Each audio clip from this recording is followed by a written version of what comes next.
So welcome to writing case studies, and the journey of writing case studies is as psychologically mixed thriller, the way I never expected it to be, because I thought that every month I will be doing that. Unfortunately, that's not happening, and I'm not pressurizing myself and accepting the flow, going with the flow and flowing on the go. So this is the second session we are doing, and first one was, I guess this is the third one. I need to confirm. Uh, so yes, it's been a very beautiful journey, full of a lot of writing these days, and witnessing others writing, especially very beautifully. So begin with, I would love to know how many of you read fictions. You can type a yes in the chat box if you read fiction. Maybe at least two fictions to three fictions a year, one fiction a year. Wonderful. Charmila reads, Dipashri reads. Okay, all others are non-fiction readers, is what I'm assuming. So since all others are non-fiction readers, this is what I do, because being an international book coach, I blend various writing styles. Sometimes, people come to me whether I should write fiction or I should write non-fiction. So there's this category which is blended, also has come into the market, where there is a set of fiction and then there is a set of non-fiction included over there. However, there is another category which I covered in the last session, which was into the uncut grass, where there was one single theme, which was about conflict management. And that on that theme, the whole story was woven. So it was a complete fiction work. But if you look deeper into that, the basic idea behind that was how to solve conflicts, and various very beautiful metaphoric incidents were given over there. Similarly, if you think that fictions don't have a message, they have much more stronger message. They talk to your subconscious. And similarly, another book which I had recently read was the Authenticity Project, and the next writing case study would be on that only. And in fact, in that book also, there was a basic message that how would you be when you are authentic? What would you be your version of authenticity? And on the basis of this idea, the whole book, whole concept of the book, where the characters are dealing or portraying their own authenticity in different ways, and digging down into themselves and understanding the deeper aspect of authenticity. So although on superficial level, all these books look very fictional, but the deeper message which they give, which stays in your heart forever, is only because that message has been fictionalized. And even here also, there is a deeper message, but more than the message, why I chose Verity, because it is one of those reads which shocked me. Though I have read few psychological thrillers, I'm fan of psychological thrillers. However, keeping my profession in the scene, I have to keep a balance between reading the works of my authors, which I have to edit, plus reading for my learning, and then reading for the deeper learning, or my real love is fiction. So it's like a juggling between all these three categories and objectives. So because of that, I'm not able to read, but I would surely read even more psychological thrillers. And this was upside down thing. So second question is, how many of you have read Verity or have started reading Verity? Both of uh, both categories are fine. So have started reading, or have read. Okay. Dipashri started it. Wonderful. Wonderful. And read it a while back. Interesting, Charmila. Awesome. So, okay. And how many of you have ever written a story, anything, not a psychological, any sort of story? It can be, once upon a time sort of story. It can be a deeper, complete novel sort of story, any sort of story. How many of you have ever attempted writing story or a novel? Anything would do. Even if it is a short story, fine. In process of writing a short story, also fine. How many of you have given a shot to writing stories? Long, short, doesn't matter. Theme also doesn't matter, whether it is a romance theme, whether it is any other theme, regardless of the theme. Wonderful. So we have good number of people here who are writing also, who are writing stories, have written stories, or maybe are in the process of writing stories. Cool, because there would be a few questions before I would begin, as that's my favorite signature style. So let's dive deeper into Verity. By the way, I did not know before I talked to Manvinder that Verity it means truth. So that's what, and I was like, oh wow, it so connects with the story and the whole theme of the novel. Okay, so welcome to this beautiful, I would say a very mind-boggling writing case study, which the book is mind-boggling, not the case study.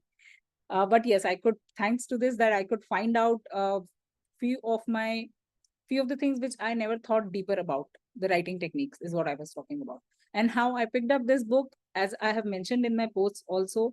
One, because my anthology batch 3, we are picking up the theme of magical realism and psychological or maybe normal thrillers that we are yet to decide. But yes, it would be thriller. And the reason why I pick up the things which I am really not very much into or haven't given it a shot is because I love to challenge myself in writing. And I think that's the only way to grow out of your comfort. You grow out of your comfort zone of writing. So when I will be teaching that, I will be delving deeper into these things. So that's my way of doing that. And thankfully, because of that, I came across this book. Okay. Okay. Tell me, okay, I have to unmute Manvinder. Okay. Tell me, as a writer, would you confuse the reader? Yes or no in the chat box. Writer of fictions, not non-fiction. So I'm repeating that. As a writer, whether you have written it or not, but now that you have got this thought, what would be your answer? Would you confuse your reader? It's a dangerous path to tread on, so no. Okay. If it makes the reader curious, yes. Okay. Interesting answers. Even though you haven't written a story, now close your eyes and ask yourself that if I would be writing a story, would you confuse the reader? Manvinder says confuse, but later on lead towards clarity. Okay. Interesting. Sienna says depends on how well you can bring them out. Ah, very interesting point. Great. Next question is, when you're writing a story or short story, would you disturb your reader's emotional state? By disturbing, what I mean is making them cringe. Oh my God. Or making them, okay, somebody unmuted again. Okay, yeah. So what do I mean by disturb is making them cringe, making them uncomfortable, making them, so one way is to shock them through, some suspense. Another way is to disturb them that, oh my God, this can also happen. So that's what I'm calling disturbance. That may be a disturbance of cringing, that may be a disturbance of, how disgusting. In some cases, that may be a disturbance of, my God, can this also happen? So if you can read my expression, oh my God, this can also happen. So that is a very surprising sort of thriller. But when it comes to disturbing sort of part, would be cringing part, would be a bit, I would say, not very positive connotation in readers emotional state. Yes, make them cry or make them sad. Yes, no, not even cry, not even sad. Make them think that, okay, I did not think about it. So there's a disgust in those emotions that how can that happen? So when you have disgust, you can have disgust maybe by thinking, okay, how bad this person is and then making them sad. But it's not about sadness. It's about, feeling that, oh my God, this is kind of really weird. Okay, Mani Selvi says yes. Charmila says yes. Manvinder says yes, definitely, because it sometimes connect deeply to the story. Okay, interesting. Also, maybe no, Sienna says. Also, would you use intimate scenes to influence? Personally, I won't. I haven't. I have tried giving it a shot. In my starting stages of career, many of the authors used to tell me that, this will be your power, write about the intimate scenes and all that. Somehow, maybe my moral policing is very high inside or something. I'm not comfortable doing that. In fact, I was not comfortable reading that also. I'm still not very comfortable reading if there's like 50 Shades of Grey. I could read just half of the book, although the book itself, it has garnered a lot of praises, but somehow that didn't go down my alley. So that's my personal this thing. Would you use intimate scenes to influence in your writing? Yes or no तो बोल ही सकते हो, use कर रहे हैं तो that's okay. Charmila would not, Mani Selvi would not, Siana would not, not explicit scene, but hint of something intimate. That is romantic, is what you're talking about. So I'm not talking about romance, that even I like. But the intimate scene is a deeper layer than romance, basically sexual scenes. But a hint of something, okay, cool. As a reader, I don't like to read it. Yes, same here, Manvinder. Same is what I'm telling. Okay. Next is, would you challenge the old school point of view? So there are basically first person, second person, third person, and then third person omniscient and third person limited. So these are the basic point of views through which we all write. So would you experiment by mixing two? Have you experimented by mixing two? Have you experimented by curating something new out of these? Or would you do anything? You have done, you can share that also. You would like to, you can share that also. Or you would not like to, that's also okay. Charmila says, yes, if it makes the story interesting. Manvinder says, definitely, I love to cross boundaries, very interesting. Mani Selvi says, no, okay. Interesting, wonderful.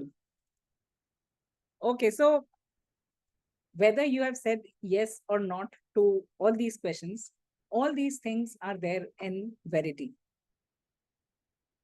Don't, Dipashri says, don't have enough experience to reject it outright, but I'm open to experimenting. Wonderful.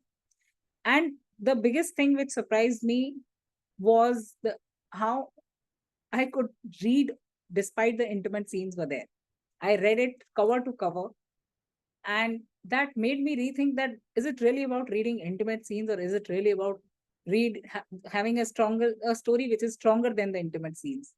And I was like, no, if the story is stronger than the intimate scenes, I would still give it a shot to read. And that again challenged me that if my story is stronger than the intimate scenes, would I ever give it a shot after reading this? And somewhat my answer nudged towards maybe from a no.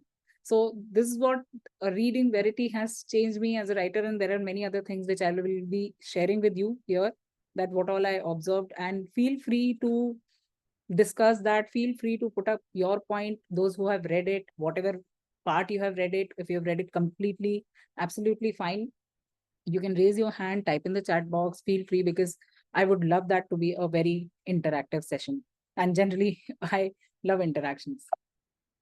Cool. So let's move towards one more question. Would you let the narrator lie or manipulate? That's one of the techniques, not very famous. I haven't read much of the thriller, so I'm not the right person to say. But yes, would you do that? I don't have. This was Dipashri's answer to previous one. So it means narrator. Suppose I'm telling a story, or a person who is inside the part of the story is telling a story. You don't know whether that person is saying right or not. That person itself is saying things, but not with outright conviction. And you are also led to think towards whether this is true or not. Oh, this is because the narrator herself or himself is thinking that way. I binge on thrillers, so yes. Okay, interesting. Manipulate for sure. Okay. So we will see that how that has been used here as well. On thrillers, authors lie on purpose. Yes, indeed. Yeah, yeah. So authors lie on purpose there. In fact, somewhere I had heard this line that stories are about some lies so that the truth becomes beautiful, something like that. If it is third person limited, that may be acceptable, but the person's point of view can change once they uncover the facts. It's about, okay. If the author is making a character lie, I think this is lack of creativity or imagination. Okay, interesting point, Bhatresh. Great. So let's dive deeper into this. Those who are not aware about the story, so this is how it goes. Like, it's on the screen as well. I'm just repeating in my words. Is that there's a Verity is the best-selling author, and the main protagonist, which is Lowen Ashley, she is the not wannabe, but one-time writer and is not that famous. And she is hired when she is going through this financial, situation. That time she is hired by Verity's husband because Verity is not well. She is bedridden, and she has to complete the series for which she has been given the advance, and that is why Lowen is picked up, and then Lowen is invited to Verity's home, where she's given the access for the office, and she goes through all the materials because Verity cannot speak, so she has to find all the things by herself. Her husband also doesn't has most of the information, that what she used to write or what she had in mind, what she had written on the laptop, or maybe all the thick stacks of uh, manuscripts and all that. So she starts doing that. There's a lot of things because being the bestseller, uh, there's a lot of stuff out there. And then when Lowen starts finding and rummaging through things, she comes across a pile of manuscript. So be it. Its title is So Be It. And there, in first person, Verity has something written over there which topples down Lowen's state of mind. She is thrown into a shocked state that how things are turning up. She comes across some confessions, some dark secrets about the family, which is kind of ungulpable for her. And so that's what happens. And what really happens in the end, I will not ruin that for you guys.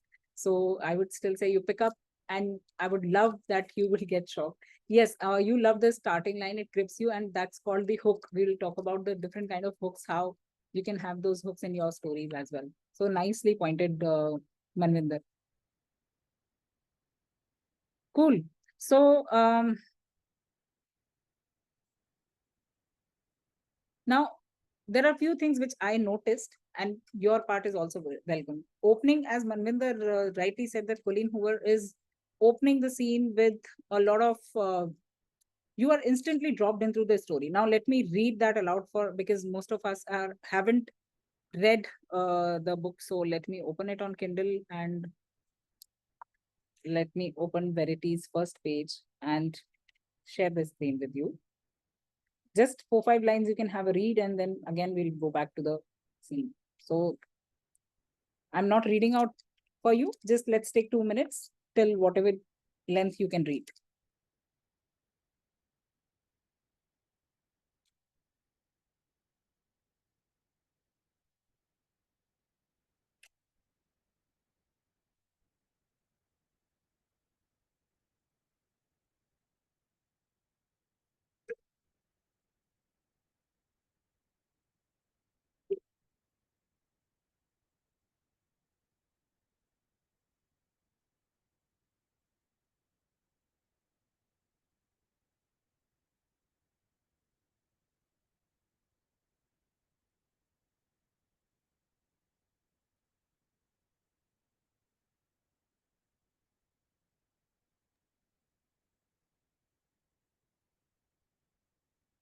Okay, I am, those who are at least done with the page can drop it down in the chat box. I'll go back to the main screen.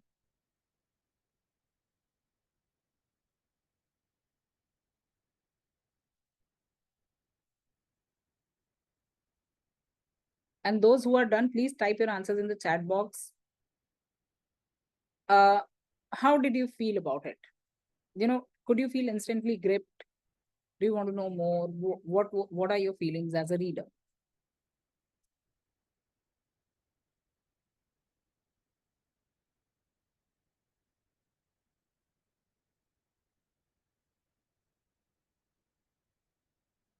Moderately gripped. Okay. Gripped and also filled with anxiety. Yes. Wanting to know more. Mani Selvi says. Okay. Great. So when opening was extremely gripping, nail biting, indeed. In fact, generally when I read for my authors, when I'm editing, I don't get attached with the story or the book, and I look at it from editor's point of view. But when I started reading, when I'm doing readings such sorts where fictions are there, I generally, it's my automatic system that I get into the story and I live it as a part of it. And that's where the very first lines kind of disturbed me. I was like, oh my God, accident, blood, and all those things. So for me, it was disturbing. For a moment, I also felt like, oh my God, I don't want to read that. But then I was like, okay, let me read for a page or two, and then let me give it a shot what all is happening, because I had read the blurb and I was enticed to it because there was a writer's life also mentioned. So I was like, let's give it a shot. Lost some interest when it realized just it's just an accident. Okay, very interesting take. Very interesting. Cool. So that's the first part, which is about presenting or starting your chapter with something which unsettles the reader, disturbs the reader, intrigues the reader, or keeps them, basically in one line, keeps them on edge. That's called the hook. I would say, when we are writing, it's one of the writing tools. That's called the hook. And there are not just one kind of hook, there are 2, 3 kinds, 4 kinds of hook, which we will talk about. So this was about opening. As I said, another hooks are basically what they keep you, as the name itself suggests, they keep you hooked. And also another thing about hooks is that it's not just that, you will get hooks only in the starting of the chapter or the ending of the chapter, or in the conflict, the main conflict, where is it happening. The hooks can also be anywhere where the author wants you to be hooked. It can be in an incident suddenly, it can be, in something, some mysterious, some cryptic thing which the character is saying. So there, all the places hooks can be there. Now, here, when we talk about Verity, the biggest hooks, the 2 hooks which were there, was one was Lowen's life, where she was hired as a ghostwriter for Verity. And another was the hidden manuscript which Lowen gets, and how she is able to discover the things which really unsettles her and also the reader. So there are 2 major hooks which are going on. These can be situations, these can be, what the character is going through, but something which is unusual and is grabbing you by your collar, dare to move. It's the, if I think if the hook would be talking, it would be talking in that way only, that it will grab you by maybe shoulder or collar, and it will look into your eyes and say, okay, you dare to move because I'm so attractive. And that's what hooks are all about. Next is, so the thing which I was talking about, that I got a bit disturbed, and it's not just very one place where I'm getting disturbed. These hooks, every now and then, maybe through dialogues, maybe through the inner narration, are appearing every now and then, and they are unsettling the character stability also. They are making the reader curious also. And this tool is called disruption device. We will have a look into it in deeper ways. So today we will touch hook and what are disruption devices, and how we can also consider some elements and include them so that we can have it, and also some examples from Verity itself where all it has been used. Okay, so let's move towards the next one. Some more things which I could notice was that characters were working as triggers, they were not comforting you. Every time, especially when the manuscript part came, it was more of triggering part. It was more of like, oh my God. I mean, every time I felt like I should leave it or read it. I want to read it and I want to leave it. It was such a dilemma, and obviously the other one won. So there, if Lowen said, or Lowen thinks that Verity is an antagonist, but here the question comes, the author, how the author is confusing you, but from whose point of view? From that narrator's point of view, who is unreliable? From the husband's point of view? So you get confused, and in that confusion, you are led to read the whole book. And that's how she has brewed the whole confusion around. Next, we were talking about unreliable narrator, that, lying to the reader, or mispresenting the facts. This has been used very powerfully in Verity by Colleen Hoover, that she has created these 2 worlds where one is real and one is, we don't even know whether that's real or not. And we are left lingering till the last page that whether that was real or not. And this just does not happen in psychological thrillers. I could immediately connect the dots in the very romantic movie also, Dil Wale Dulhaniya Le Jayenge, where till the end you don't come to know that, whether Shah Rukh will be accepted by Amrish Puri or not. Because in the end, he lastly says in the last scene that Ja Simran Ji Le Apni Zindagi. And before that, you keep on wondering whether that would happen or not. Here, though although there, the audience is made to think that way, but here the narrator itself is saying that I don't know whether that is true or not, but this is what I'm seeing. So this is how you cannot even rely on the narrator. And since you cannot rely on the narrator, you are reading that. I want to know whether that's true or not. So final takeaway here is that, a balance between when you are displaying your characters, what do you want to show? What do you want to withhold? What do you want to let go? And let the reader be hungry till the end. And this is called dark layering, where you know how to write morally gray characters who are, you don't know whether they are morally white or morally black, but they are gray. They come out as gray ones. They are a bit of good, they are a bit of bad. You keep on thinking, and in the end, then the final picture comes out. But they are not villains. That's also one of the points. So this is called dark layering technique. How to do that is a part of this whole soul game. If you read it now from the point of view of all these things, you'll be able to decode it even better. Some other things were point of view were switching. And as I was saying that, Colleen has played, or I would say challenged, the normal setup of point of views. So the point of view which is prominent there, prominently seen here in Verity, is first person, but first person limited. So the whole novel has been written from Lovin's point of view, I everywhere, but that I doesn't know everything. So it is first person, but first person limited, which is generally not the case in the old school thought of point of view. If it is first person, it's generally like a first person, but first person knows very little, is what is a bit of experiment which I could find here. Also, some dread due to the inner monologues, the inner chatter, how to play around with that inner chatter. There are not very beautiful dialogues, or not beautiful or deep or impactful dialogues which I can remember from that, but that inner chatter kept me going. That inner chatter of Lowen, that every day when I'm reading the manuscript, I'm coming to know this, getting shocked, getting so disturbed, stabilizing herself again, then coming back to that, then trying to balance it along with her ghostwriting. So whatever she's thinking, she's saying it aloud, just talking out loud. And although I was not a very big fan of that, but after reading this, I was like, oh, we can build a lot of tension, a lot of dread, a lot of curiosity just by talking out loud, making our characters talk out loud, just like we do. And that was one of the very strong insight, because I'm mostly a hardcore believer of dialogues, mostly a hardcore believer of show, don't tell. So this book challenged me a lot on my own writing processes, or on my way of writings were challenged. And I'm really happy that that happened, because I was shown a different perspective about the whole thing. So unreliable narrator.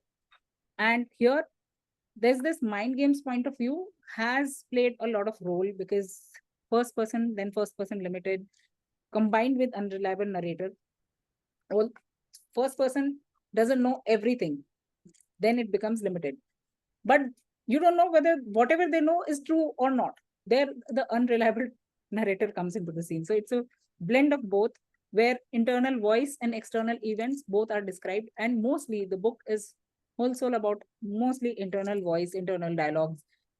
There are not many external dialogues over there. A lot of, you would see, there's show don't tell, but when it comes to internal dialogue, there's a lot of telling also, but still it's nowhere impacting you less. It's nowhere dulling the effect of the whole interest of a reader.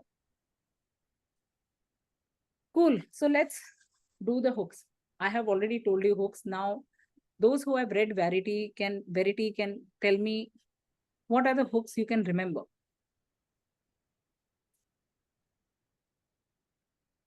In a world overflowing with content, the title also needs a hook. Absolutely, Dipashri. Absolutely. So, or even if in other book also, let's drop Verity for a moment for those, because I guess 2-3 people have read Verity or have started reading Verity. How about others who are reading any other book which is fiction? What all hooks which you could find out? Again, I'm saying hooks are something which just get you into the book. You cannot come out after that. You're like, no, I have to finish it. Otherwise, it's just is not done. So what are those things in any other book you can find or can recall? Feel free to share before I move ahead. Can I? Yes, yes, Kinjal.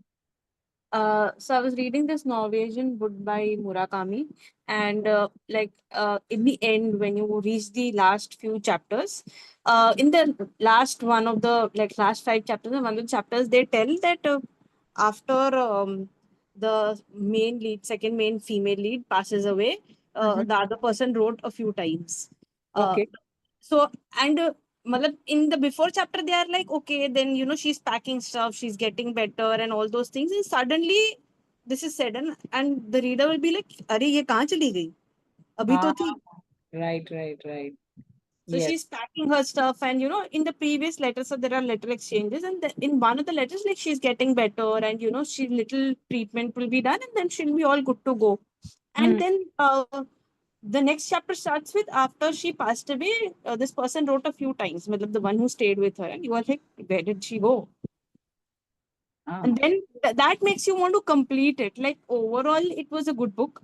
But this, when you reach here, I'm like, because it's till the end, a person has to make a choice. Okay, he wants to go with this person or this person. At the end, something else only happens. But from year to year, how he has to change in how things reflect upon him. You are like, okay, and how he processes what happened, because that was very, very sudden for the reader also and for him also. Okay, where did she go and all those things. And he only gets a message that this person is not there. He does not know all the details of how this happened. So the next chapter tells the whole detailed story of, because one the person visits him and tells him, acha, in detail, acha, ye hua tha. Wow. Yeah, very, very nicely noticed. Good observation. Great. How about others? Can I say Sure, something? madam. Yes. You Hina, right? Yes.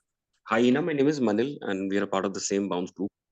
Oh, wow. So right. So that's how I got to know about the Zoom meeting as well. Hope everybody is fine and doing well.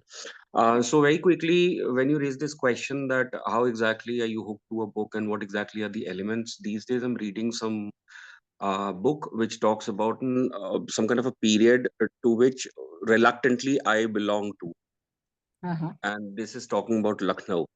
Okay. So, and the kind of flavor of that book, and of course, the literature and the choice of words and the world which has been built by the writer is something which you can actually connect with. So, in that book, there happens to be a sort of nothingness, and every chapter would, of course, would have a poetic flavor, talking about literature, history, and the kind of a very composite social homogeneous society it talks about. However, I personally, I do not know whether it works on a larger scale or not, but for me personally, the nothingness which every chapter ends with is something which makes me or provokes me to read another one. Wow. And this has happened impromptu. Probably the author did not know me, and I also do not know the author personally, but somehow things, the matrix and equations have worked in my favor. So this is something which has kept me hooked to that book, glued to that book, and I'm still reading it. Yeah, that's all. Thank you. Wow. Most welcome and very interesting point brought up. Great. Dipashri says Verity's statement that men want women at high-end social clubs to wear certain kind of dresses. Okay, so this is the hook you are saying. Then the description of Jeremy Crawford's mansion, it's creepy and makes us wonder if something spooky or illegal is happening there. Wonderful notice. Very, very interesting things you have noticed. Very interesting. Great. So take the clue, think about it. Even later, if it clicks to you that, oh, this was the hook, I've read it somewhere else in some other book. Keep just maybe sharing in the chat box. It's for our own awareness as writers. Okay, so let's move towards the hook. What are the types of hooks? Very first one is situational hook, where the reader is completely in the high stake moment. Ki aate se, oh my God, will this happen or will this not?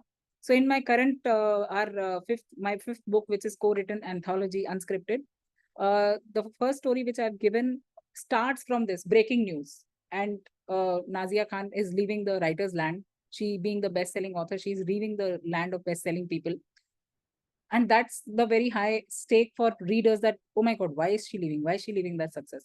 That's another kind of situational hook where some situation is happening and that's keeping you on the edge. Oh God.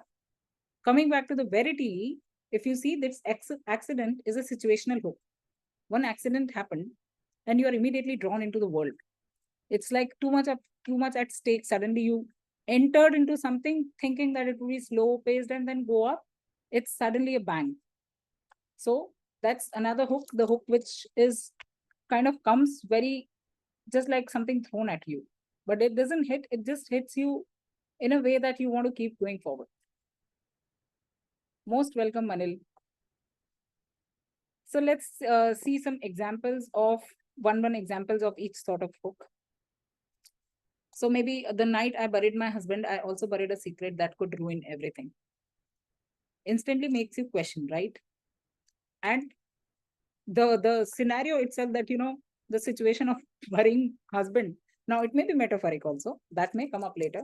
But the line itself says, oh my God, buried, shayad maybe, you know, there might be a murder. There might be a murder or some killing part. But it may be a metaphoric part also. But initially, what it did, it through the situation, it made you question, it kept you gripped.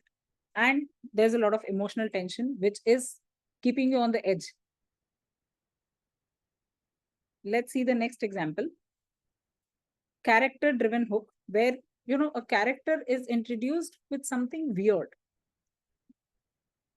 I lied for a living, but today I forgot the truth myself. Now, what is happening? Intrigue is created because, you know, the whole thing itself is like what their action is described here, and through the action, their inner conflict, but they still the conflict is not very clear. It's just breadcrumbs thrown here, and then the story goes forward. So these are the starters. Maybe you can use there. You can use it somewhere else also, but these would works really well to bring the reader inside your story very fast. Let me check the chat box as well.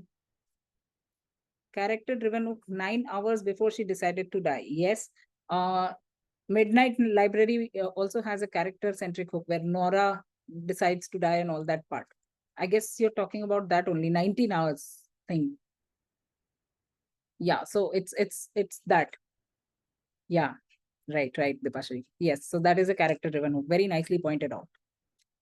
Now, when I'm revealing these, start thinking of the novels or current reads where you could find these situations where there was a situation which became a hook, or there was a character that became a hook, or there's this conceptual hook where a strange idea is given to you, and then you are like, you know what, this also happens. And such hook has been used in Verity, I guess, more than one, where a conceptual hook, especially the concept of motherhood, that completely has been challenged in that story. Here, one example can be, in this town, if you dream of someone, they die. The very first line would be like, what? And something which is unbelievable, something where a concept is broken into shards, completely smashed, and then presented. That this, wait, what? You cannot even think about whether this happens or not, because you are so stuck with that line. And this gets generated from the what if idea, which maybe either disturbs the reader or maybe fascinates the reader. Both can happen. Dipashri is saying conceptual hook example is women want dresses to make them look good, but men want something different from women's dresses. Yes, this was one of the Verities mentioned over there. Yes, absolutely. So that's a very good conceptual hook. The concept is, it may not be reality, but the concept is completely smashed and presented in a new way. And you're like, what? Is this limited to this only or what? So when I was also reading this, I paused for a moment and I was like, wait, what? So now, before going to the next one, can you recall more, not just from Verity, anywhere else, whatever you have read, any kind of hooks? Situationals are very common. I guess you will find many once you think of those. Character-driven, conceptual, any hooks which are coming to your mind, even from Verity, also most welcome. Do share. The more you think and share and connect the dots is how you are rewiring the things which you already know. I'm sure you have read all the things, or so many stories, so many novels. They are there. Thoda sa sochoge to this will come up. Anyone wants to share before we move to the next one? If not, then let's do one exercise. Whether or not, not. Kinjal, your voice is breaking. Oh, no. I was actually, it is not breaking. I was reading in a low volume because I was trying to, I mean, such situational hooks, I get it. But character driven or conceptual, I was just like reading to make sure that if it does it fit here or does it fit there. So you've also read this book, no, The 40 Rules of Love. Huh. In that there are a lot of phrases where one is the Shams, he goes away from Rumi and he realizes ki ye kahan chala gaya. You want to know that. And also where one in the start there is the person who's reading the manuscript. There's a female who starts reading the manuscript, and then there is another story, Rumi and all those thing characters are in that story. So Huh. when the author and the person who's reading the manuscript are going to meet, and you are like, okay, she's married, she has kids and a husband, and she's living with them, not that she's divorced or something, and she's going to meet this person. Ab kya hoga inke beech? And then you read it through, मतलब एक curiosity होती है कि okay अब क्या करेंगे ये दोनों. तो वो सिचुएशन में आएगा कि किस में आएगा, I was not so sure about. But when you read through what happened between the two of them, it was beautiful, but I don't know where it will fit. So if it is about what happened between two of them is a situation. If it is about someone did something to someone, then that's character centric part. So actually, वो जो आप बोल रहे हो ना, something someone did to something, वो तो starting में ही वो लोग चालू करते हैं कि जब there was somebody who was, it starts with somebody going to kill someone. The book starts with somebody killing someone. वो बोलते हैं कि the person who was going to kill that person, other person, his hands were shivering, he was terrified.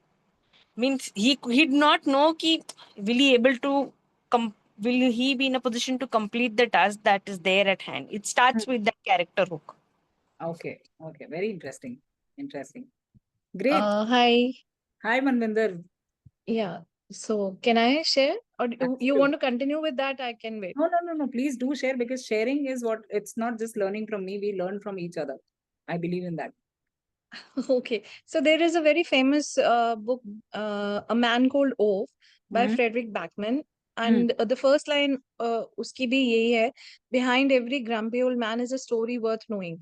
So it's a story of a retired person, and he's very grumpy, and he's very, finding faults with everything, and he's very strict. And so why is that, and how he changes, and what happens, starts the tone from the very first line itself. Yeah. So the question to you is, which kind of hook was it amongst the three which we talked about? Character driven. Character is generalized behind the man. Till that time, the man is not introduced, right? Behind, it's behind every grumpy old man is a story it's a worth knowing. concept. Because it's a concept. How, if the person's name was mentioned over there, that this person's behind this person, there's a story worth being told, then it would have a character. But it's generalized behind every old man. So it's a generalized concept. There's no particular character over there till the time the character is introduced. But in this line, there is no particular character. Yeah. Concept about old age, that people think that old age is, kya interest hoga old age mein. But the concept behind every old man, there's a story worth being told. Yeah. So that's how I wanted to just differentiate that. It's till the time the character is not mentioned, that there's a person who is either talking about herself or himself by themselves, or somebody else as a third person is telling their name and telling it. It's not a character hook. Okay. Yeah, but nicely pointed out, it is a hook for sure. Also, yeah, Man Called Ove. There's a movie also, The Man Called Otto. The name has changed from Ove to Otto. But there is a movie on the same storyline. But it's the same, it's a movie version of the story. Wow. Yes. I watched it. I've not read the book, but I Can knew you that tell me the name of the movie? Can you it's please The Man repeat? Called Otto. It is made on the same book. It is made on the same. Man Called Otto. OTTO. Acha, Otto. Okay. It is same. It's a movie adaptation of that. Yes. Bhadresh says a man was standing. Of Frederick Backman. Parte, I was like, yes, it's a situational hook, and it is anxious people, I guess, right? Anxious people, yes, from anxious people, correct. So yes, that's a situation. Again, Okay, sorry, not because there's a particular man is mentioned over there. Here, Manvinder, can you repeat the line which was there in the man called Ove? The line which we Yeah, just sure. It is behind every grumpy man. every Uh, grumpy man. yeah, every grumpy old man is a story worth knowing. Cool. So every grumpy old man versus a man. Every grumpy old man can be anybody. There is still no character. But here, though the person has not been named, but still there is a man. Means there is a particular character that is being talked about. So then it is a character-centric hook. So I hope you got the difference between both. Where there's a man, but the name hasn't been there, but still there is a man, a woman, one person without the name also. But if there is one person's mention that one person was doing that, then it's a character centric. If it is generalized that, people are doing this, then it is a situational. Or it can be a conceptual also, depends on whether that's a concept or not. Cool. So that was about that, and keep thinking about those, think about more books. I'm sure you will come up with more. Let's move towards one last, which is a voice hook, where the narrator's tone is so compelling that you have to listen. Now, you might have come across such lines that here's the thing no one tells you about being dead. It's boring. So narrator is telling something and you are made to rethink, think, okay, at least you pause because the voice is very strong. That can be also one of the, I guess, one of my favorite ways is this to, I mean, I have not experimented with much, but sometimes I have done is what I can remember. So one more example I'll show from the prologue of my undone book. Undone means I don't know when that would be done, but I could find that out, and this is just a bit of that which is written. I'll read out that for you. That is also a narrator's hook. So in prologue, I have written, there are 3 things you should know about this story. This story doesn't has protagonist. This second thing, this story itself is a protagonist, and this story doesn't believe in any distinct need about having a protagonist. So these are the 3 lines, 3 things I wanted to tell about the story, which I wanted to, I mean, it's a novel, upcoming one. And again, it's a narrator's voice where whether you are made to think or not, but I told you beforehand. Okay, so think about the lines where narrator's hook, I'm sure many are there. Many books have narrator's hook already. Thanks, Sharmila. So by the way, let me announce so that I get the pressure of completing that. The book's title is The Rebirth Factory. And rest all things you can keep on thinking. That's a hook for you. Congratulations. It's a very catchy, name. Thank you. Thank you so much. Now wondering what's the rebirth about. Thank you so much. Okay, so any recalls of narrator's voice you can remember? Title definitely looks like a hook. Basically, I don't know. People say people judge book by its cover is what it is said.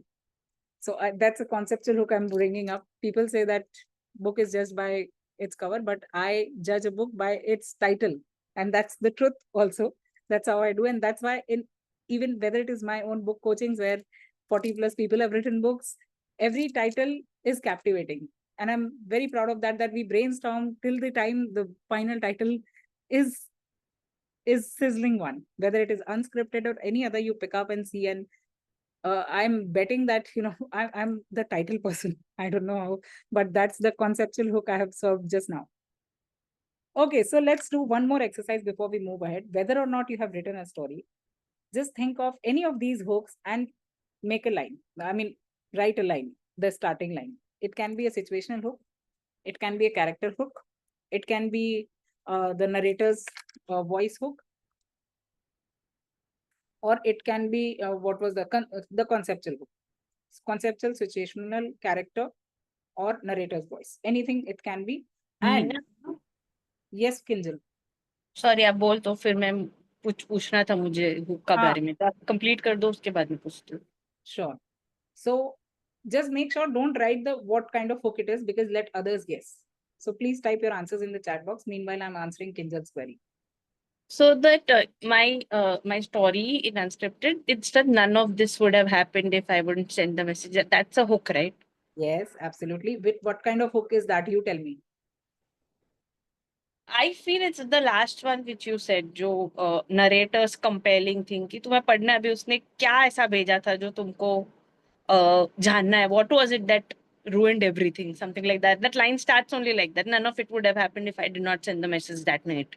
Okay, let's open it for the audience. You have heard the sentence. What kind of hook is it? Before I tell you, I want to know your take on that. Can you type the sentence here? Yeah, I put it in the chat box.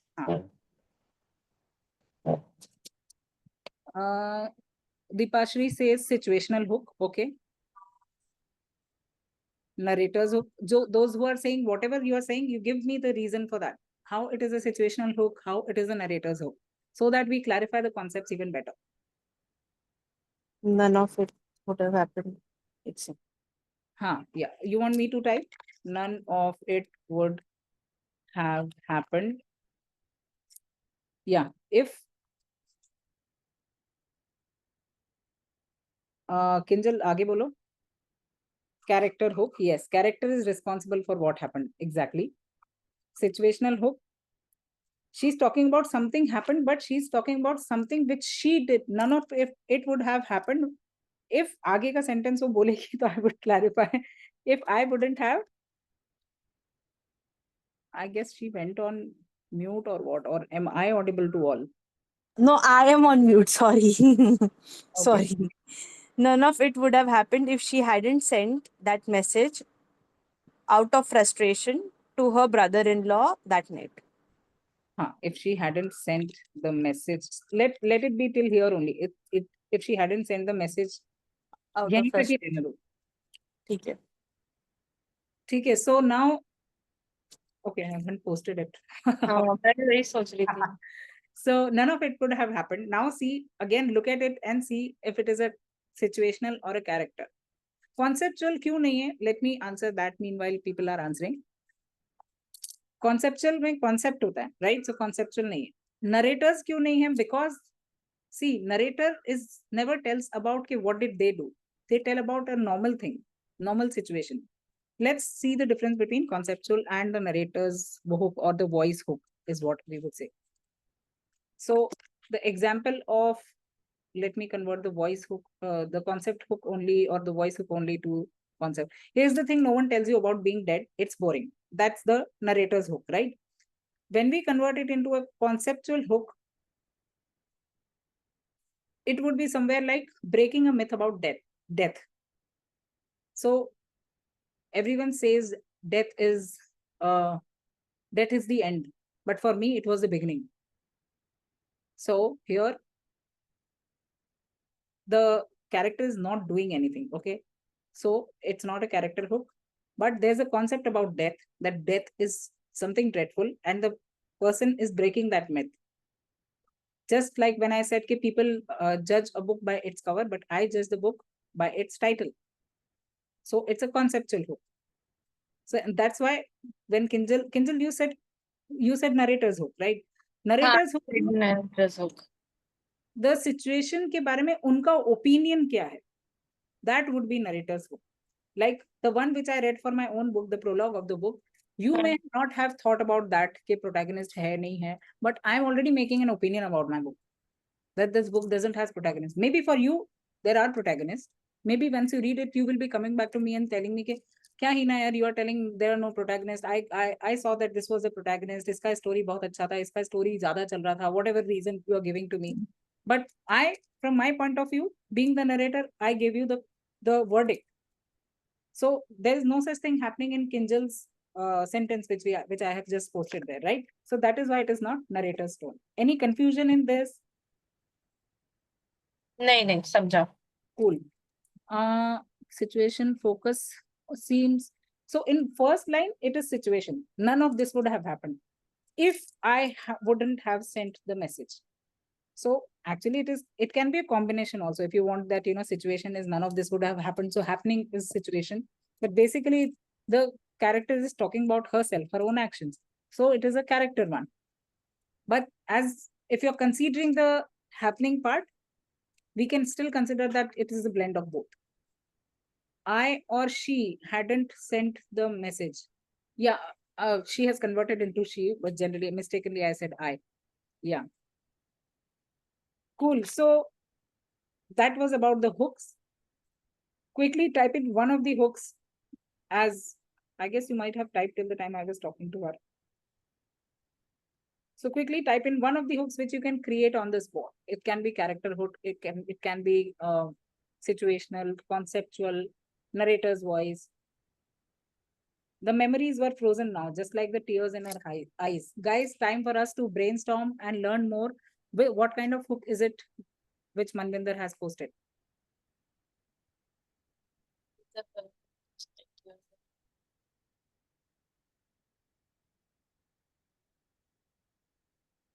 Conception hook होगा. क्या concept break हो रहा है या कौन सा concept challenged हो रहा है? Tell me. कॉन्सेप्ट नहीं, कॉन्सेप्ट नहीं, it's something about the situation. मतलब अगर तुम्हें तब तुम्हारी मेमोरीज फ्रीज हो गई और वो फ्रोजन चीज मेल्ट हो रही है, तब तुम रो रहे हो. Exactly. It's a situational hook.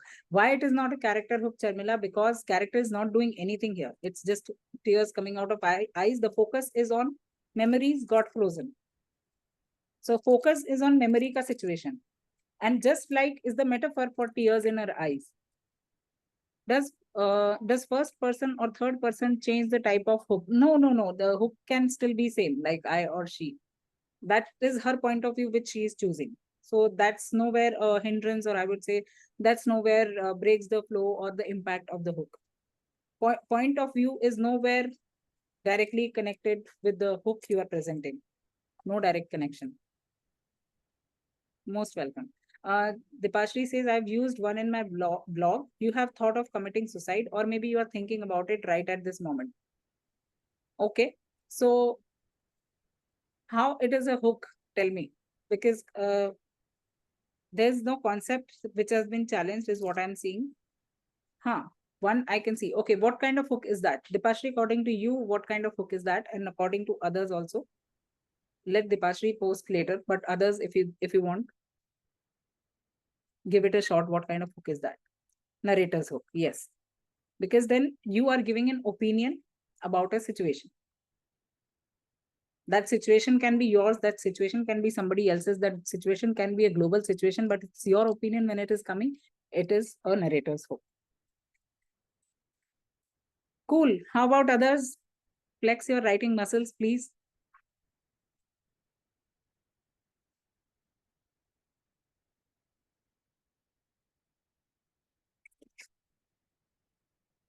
I'll take a minute before we move ahead for the next category of disruptive devising.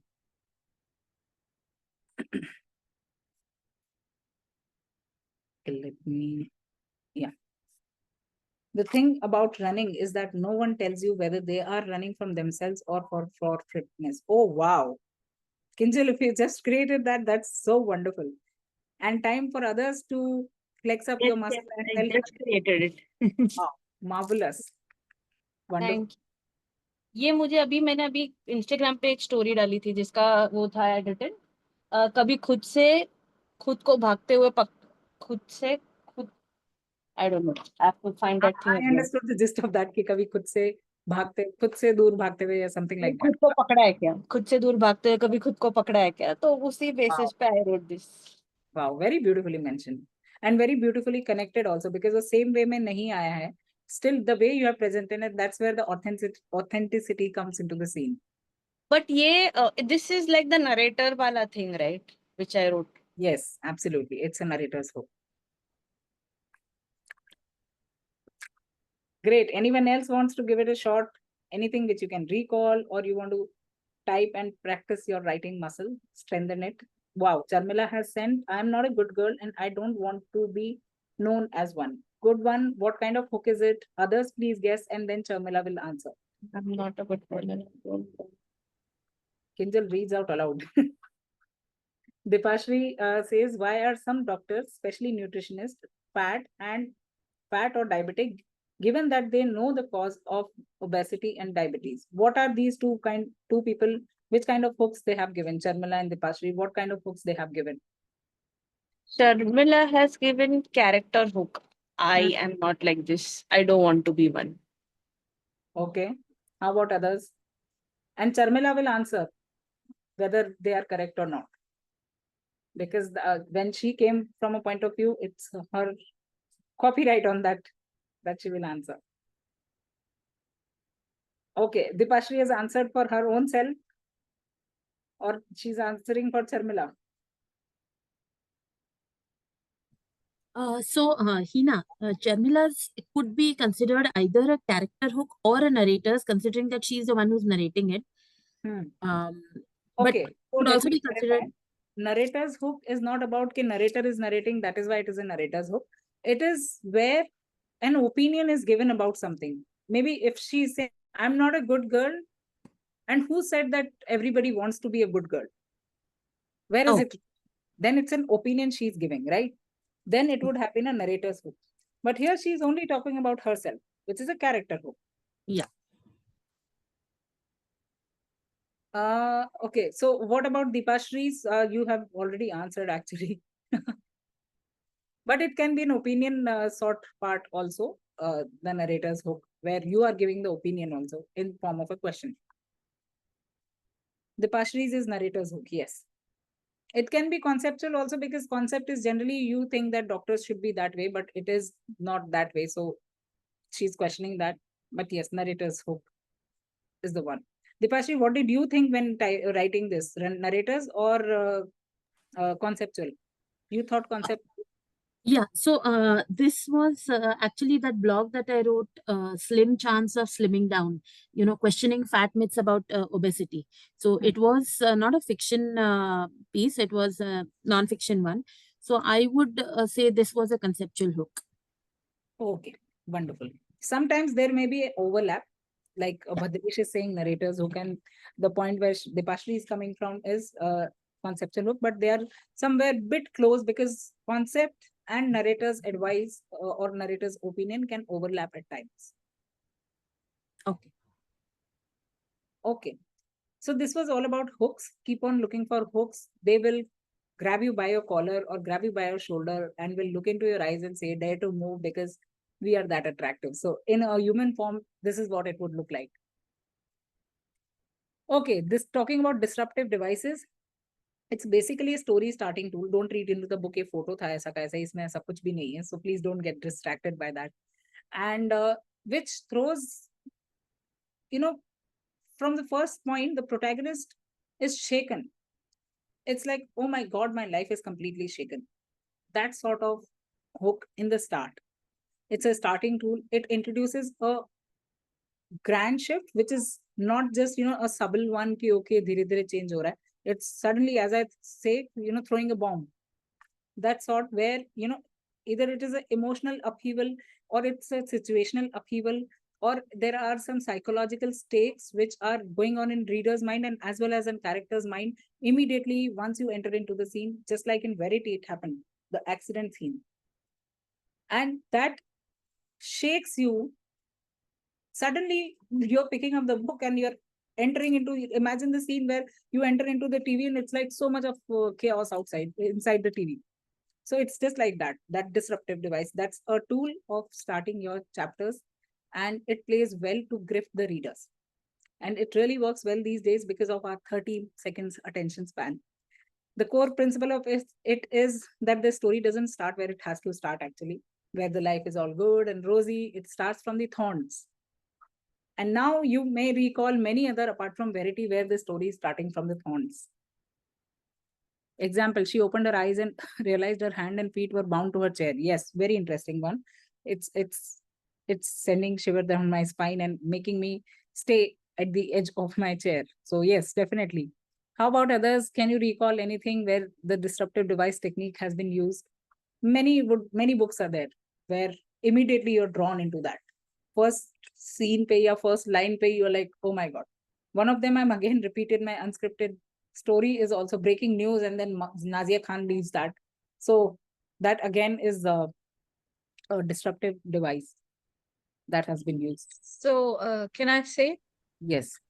Yeah, the first, the book which I have just started reading, it's a Which new one? author, but the story starts a person in a jail.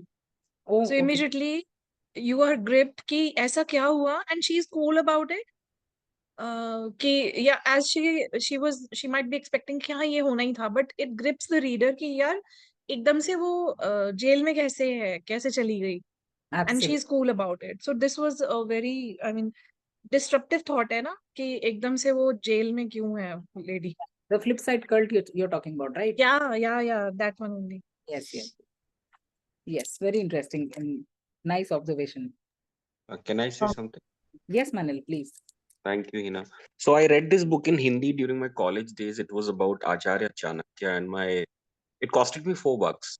Hmm. 4 रुपए की किताब थी, and Hmm. my roommate gifted it to me. And like since you mentioned about disruptive, these devices, so it opens with a lot of destruction upon Acharya Chanakya, and his father is hanged in the middle of the kingdom, and he's completely bruised, he's wounded, and he's been beaten profusely, and he's bleeding also, Oh. and he's in great depression. From there, he, when he progress upon the story narrates that he develops a great, I'd say, vengeance and grit against Ghanananda. So the first chapter of that book is very gory, in the sense like it's very disturbing, and of course it's a hook also, because you now would want to know what happens next. How does this person would come out, or would basically be coming out of all these problems and troubles, and how would he get over all these things? So yes, Wow. so that's how I remember, from my college days. Wow. Very interesting one. So that's another kind of this, and I'm sure even when you're writing, you guys must have used it somewhere or the other just to draw attention. These are just वो बोलते हैं ना, attention seekers. These are those kind of kids, or I would say starters. My third story will be, or you can use as disruptor starter में जो talking diary वाला, हाँ, उसमें वो बताते हैं where she talks about कि it's not its story starts only कि the cursor is giving a blank stare at her and all those things. That starting description is, I think, falls in this category. Kind of writer's block and their emotional situation and upheaval going in their mind. Yes. However, I would say you can dramatize it more to make it more disruptive. Maybe, while they just threw it and maybe they thought about the first line itself is maybe I should die. And reader is like, why? Kya ho gaya? Yeah. So these are the disruptive devices. Let's see what are the elements of that, and how Verity has used, how it has been used in Verity. So few of the elements which I could see was one of moment of discomfort is there, where the situation already feels off. First sentence say accident ho gaya, blood aa gaya, or maybe breaking news aa gaya. There's this breaking news, or as Kinjal was saying, if I would have dramatized it more, so it would have started with maybe I should die. So like, why, what happened? So there's a moment of discomfort for the reader. Book kholte se hi first page is like, what? So it's a lot of discomfort you deliver to the reader just to keep them there. Something is not right. And again, when I'm talking about disruptive device, although it is used as a starting tool, I differ a bit, because in Verity also, if you see, when Dipashri mentioned that the mansion was mentioned there also, through the mention, the Jeremy's mention and all, there was this airy feeling all the time that there's something not right, something is wrong with this home.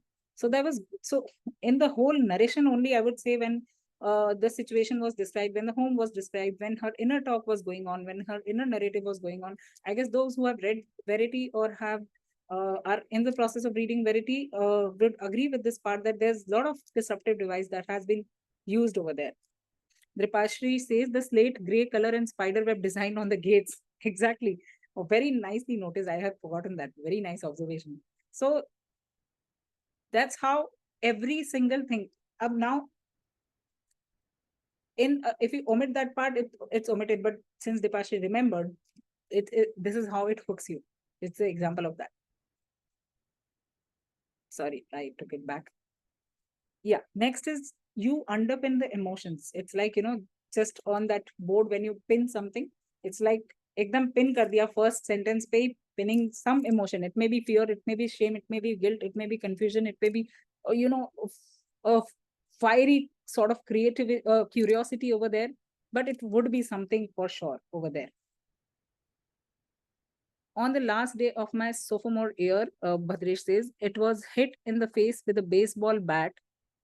Yes, it's qualified as a disruption. It is also part of a hook also, because then people are like, oh, what happened? You were hit in the face with a baseball bat. They would like to know the story more.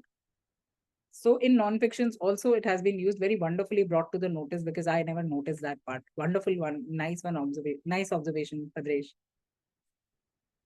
So when you read Verity's first chapter, the first few excerpts which we read together here, amongst these or maybe some other emotion, what was that immediate emotion that came to your mind?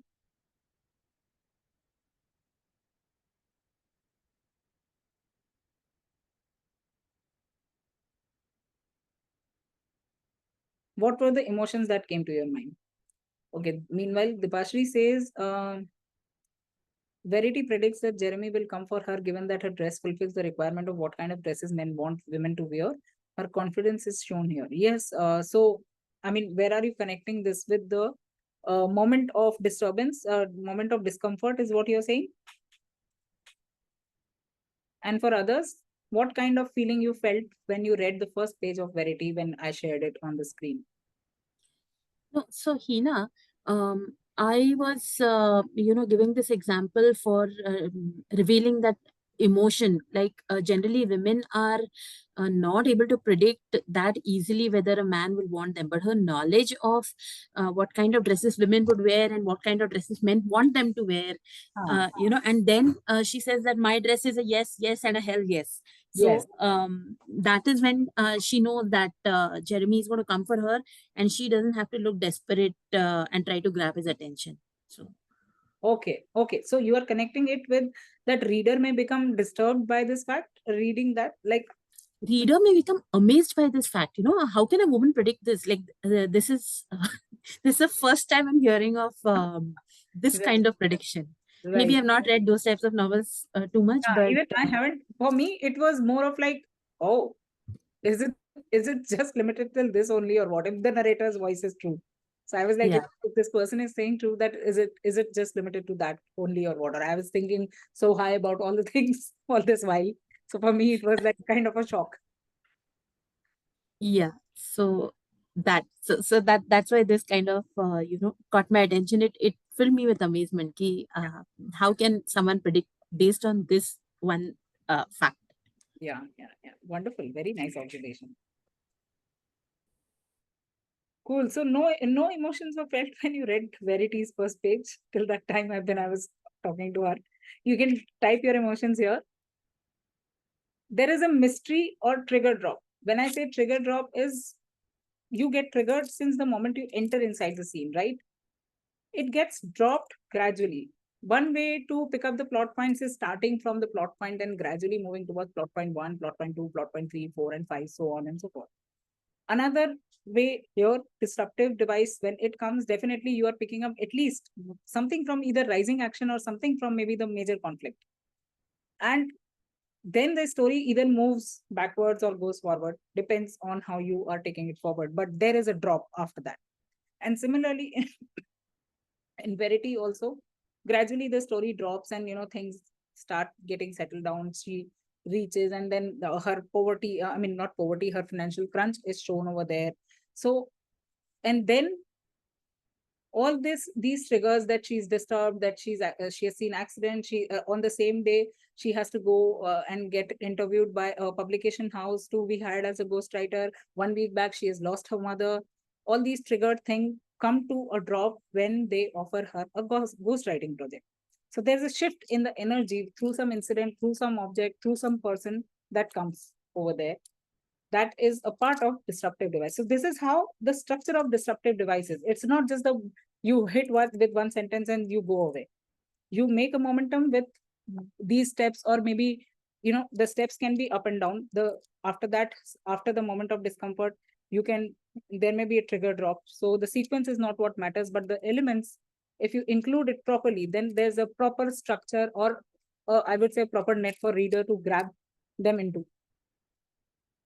Dipashri says, in Silent Patient, the shadow of the man that she draws in that famous painting makes you wonder if she's recognized the killer. Absolutely. Very nicely pointed out. Yes. Another one is obstacle to control and ripple effect setup. Obstacle to control is, again, some obstacle which comes there and makes them lose the sense of the control which they have. That may be a conflict, that may be a person, that may be an object, that may be a situation. It depends. So it's kind of somewhat like the major conflict, or the problem in achieving your desire or whatever you want. So that is also somewhere given a hint. And then the ripple effect setup. In the ripple effect setup, it is like maybe how this would spiral out. What is at stake if they don't act?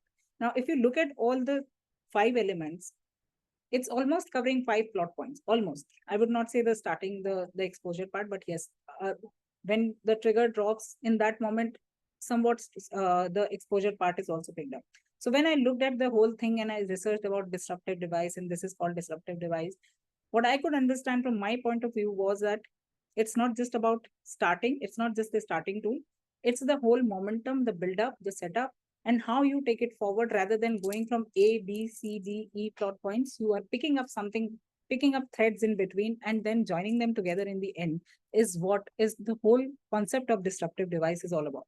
Because if you see in Verity, and we'll see the examples of each of these while connecting it with Verity as a next step, it's not just that one pager that is making you hook that accident ho gaya tha, and then she's there. Every chapter, every thought of hers is keeping you hooked there. So the span of disruptive device is not limited there. And that's what made me think that although it is called a starting tool, but it is not a starting tool. It's kind of a different structure to your plot points.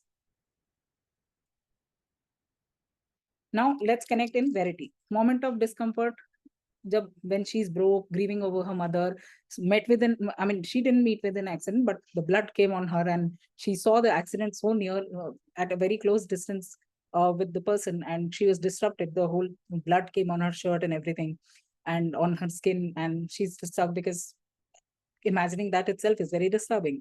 And she lost her mother, she's broke that time, so many situations, and that's the whole thing is starting from the moment of discomfort. Where trigger is dropped, as I already told you, the energy of that disturbance is getting shifted to a bit of relief when they offer her ghostwriting job out of nowhere, where she's not expecting that. So that's the trigger drop. In all these moments, there would be emotional underpinning, which would be changing its shapes and sizes according to the stage we are moving towards. Third, there are many other obstacles. I have knowingly not picked up the obstacle which would reveal too much. That is why I have picked up this one. Those who have read it know what the major obstacle was. So that was that. Here she has to decode the manuscript, whether those confessions, dark secrets are true or not. So although this is not the major obstacle, and I'm not telling you the obstacle because I want you to read the book. Okay, so Dipashri has 2 messages also. I'll come back to you once I finish the last point. Fourth is ripple. Now, ripple is that, she finds the manuscript, but that is challenging her own sanity. She is on a particular medicine also. She is undergoing the anxiety disorder. She sleepwalks, and all this gets it aggravates. All these things aggravates her own problems, and she is thrown off. She's completely thrown off. Her emotional state is completely, in the pits. And that's what happens with her. So that's a ripple effect of the, I would say, the obstacle or the suspense where it is coming from. So again, a disrupt is coming there. So it is not just the disrupt in her situation, it is the disrupt in her thought, it is the disrupt in the whole characterization as well. So this device has not been used just in plot points, but also when there is characterization, when there are inner thoughts explained, So there is a lot of depth brought over here with this device. Now let me read Dipashi's message. Jeremy told her about pulling up his daughter's body, and then she felt uncomfortable because she felt her mother's death was relatively less intense. Yes, yes. So all these things, moment of discomfort, absolutely. There are so many moments of discomfort in Verity that, but again, as I said, you will be so torn. At the same time, there would be a tug of war, whether to leave, whether to read, whether to leave, whether to read, but always the reading part, the reader part will win, because that's how they have embedded the whole disruptive device and many other techniques into this, maybe consciously, maybe not consciously, but this is how I've decoded and dissected it. Maybe the author has, many a times we do it unconsciously also.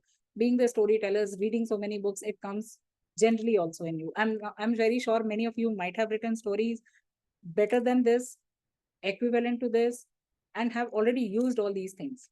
Point here is, now that you know the devices here, you can even look deeper into them, connect the dots with whatsoever you're reading, because it's not just about the psychological thrillers. Disruptive devices are used in other stories also, wherever you have to create a suspense, wherever to be or not to be situation is there. So all those places you can use disruptive devices. So this was about 2 devices I covered. I'll be covering more, maybe through Verity, but yes, next one is Authenticity Project, which I will come up with. And also I'm coming up with this program, Fiction Writing Batch, from 14th June, it is starting.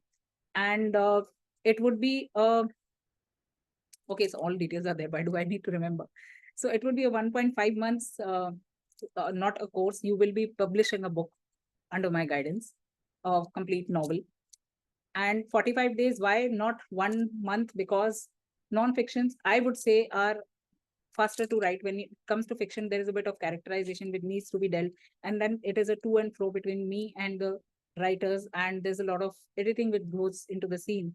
Considering that, plus 15 days of maybe typesetting and publishing, I've considered 2 months for this. There would be 6 sessions for this duration. I will be guiding you right from the scratch, whether you have the idea or not, till the completion and publication of your book. No extra additional cost except the publishing part. When you will be publishing, there would be the packages which I will show you on Notion Press, the lowest ones. Not still, I would tell the range. If you want, you can connect with me personally and know more about it. Apart from that, there's no hidden cost. Theme of the novels will be either magical realism, romance, or thrillers. These 3 I will be helping you with. Only 5 seats are there because I want to give quality work. That's my first and uppermost priority. And when it comes to novels, I want to give 200% shot with all of you guys. So no more than 5 people at a time. Original price is 18,000. Early bird till 5th June is 15,000, including editing in both of the things. So you can give it a shot. There will be one more session which I would be holding on Authenticity Project. Those who haven't started, you can start. And we will meet very soon. Any questions there, or aha moments, any light bulb moments, anything you want to share, most welcome.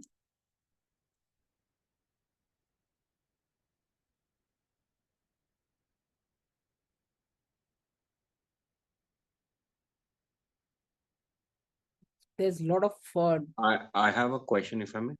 yes, Manil. So Heena, I come from the space of entertainment industry, where we cater to screenplay writers per se, and of course performing artists also. So I was just wondering, and we keep taking these small workshops also. There are schools and colleges that call us for specifically talking about screenplay. My point is that when you discuss the program, the one which we have just listened to, so would that also be helpful for anybody who's planning to write for films, of course, in this space of fiction, but may not be truly, keeping, let's say, a novella or a storybook as a priority, however, would want to get into some kind of a fiction writing for cinema and for something visual. So that's what my point. How exactly would this course be relevant for people who are interested in that particular genre of? So I have written a script for a very short film, which my brother was doing as a director. So I would not say completely it would be supportive of the complete process of screenplays, I have done the screenplay, yet I have not done it from the point of view of teaching anybody. So I'm not really very sure on that. However, the common intersections are the characterization, are the plot, story, or maybe I can have one more part where what is the difference between plot and a screenplay and how they look different. And so that part would be there. So I would not say 100%, but yes, 40-50% things which intersect or overlap with each other in fictions, that can be covered. Right, got it. And if I may request you to have a little detailed cost structure of this, so that would be much more helpful to propagate it amongst my students. Sure, Just send sure. I would surely send it across. Maybe you can ping me personally on WhatsApp and I'll I send. will. I'll do that. Yeah, thank you. Most welcome. Any more questions, sharings?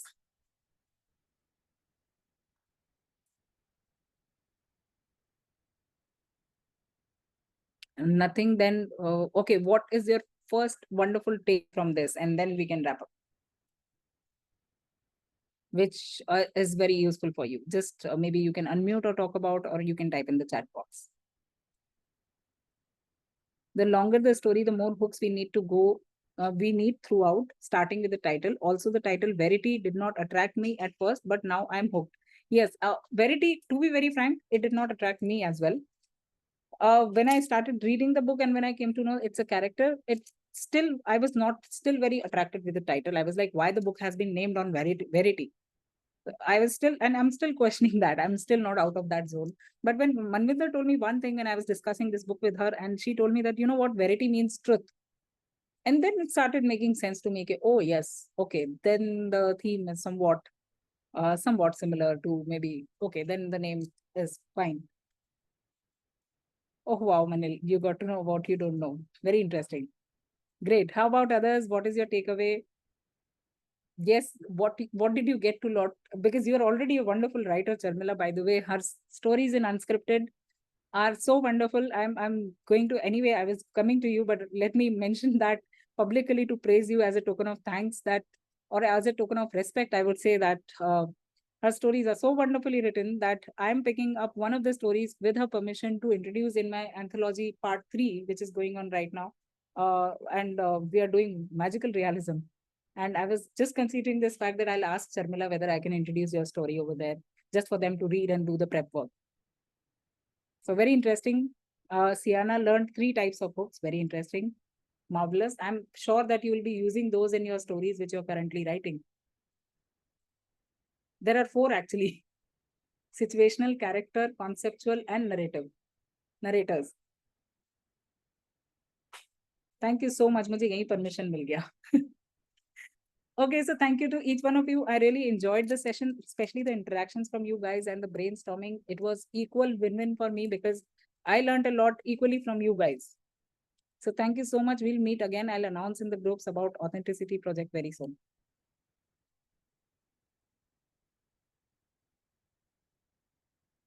Thank you. Bye-bye.